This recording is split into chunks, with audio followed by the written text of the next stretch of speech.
Greetings, dear tutor and peers. Today I'm going to talk a little bit about the whole process that we carry out in our course, Autonomy and Language Learning Environments. Well, I think that this course was amazing because it allowed me to reflect about my learning language process. At the beginning of the course, I had to create an online portfolio, and this portfolio summarizes all the activities that we need to solve during the term. Here in the first section, I wrote the purpose of this portfolio, that is to study my own autonomous learning process simultaneously with someone else, and in my case it was with Xiomara Martinez, who is my partner. And here is the description of our learning English process, and I made some questions that I answered at the end of the process. Then I had to create another section named Autonomy for Lifelong Learning. And here I analyze how autonomy has contributed to my own human development as a person, as a learner, and as an autonomous communicator. And I did the same with my partner, Xiomara. After that, I create another section. The name of the section is Characteristic of Good Autonomous Language Learning. And to analyze that characteristic, I have to create a checklist. And in this checklist, I wrote 13 different strategies to be a good autonomous learner, and I analyze them for me, and I discovered that I need to improve some of them in order to be better student. And here is my reflection about the checklist. After that, I create another section. The name of the section is Metacognitive Process on Language Learning.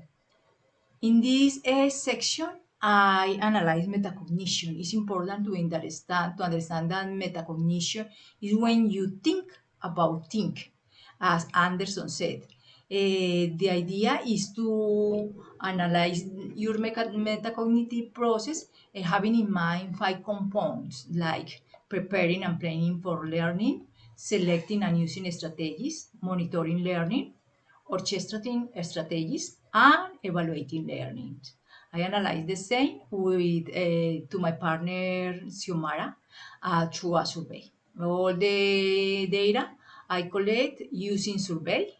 She answered the survey, and I complete the information. After that, I create a table named Metacognitive Skills.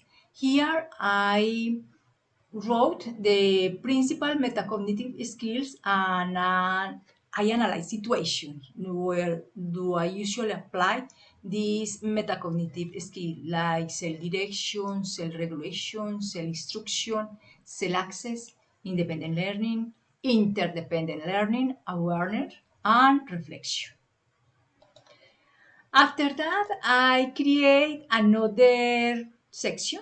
The name of the section is Learning Environments for Language Learning. Here, the important is to do a reflection about how learning environments affect our learning process. Not only for me, but also for my partner, Xiomara.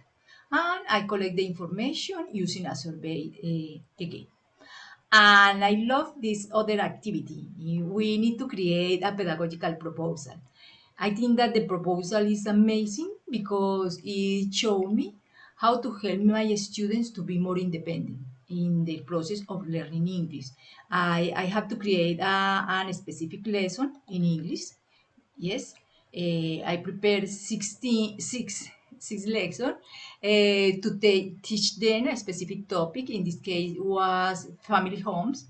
But the important is that during the process of teaching English, I made some activities to help them to be more independent. As you can see, they can't develop their autonomous learning capacities through activities like self-assessment, think critically, reflect, and survey rubrics about their learning process. I think that it was an amazing tool for me to reflect about how can I help my student.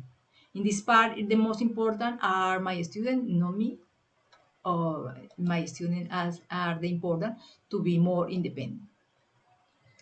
Well, after that is the final process, and here I analyze the case analysis. The case analysis is when I compare my situation as an autonomous learner with my partner, Xiomara. Here I analyze some characteristics that she has as an autonomous learner, and I discover some similarities that we have and some differences.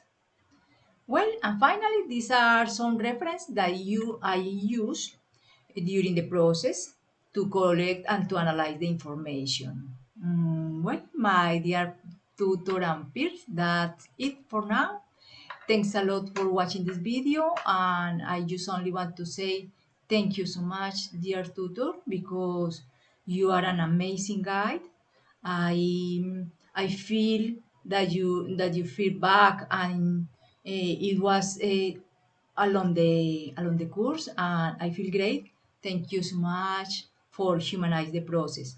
I hope to see you in another courses, and bye.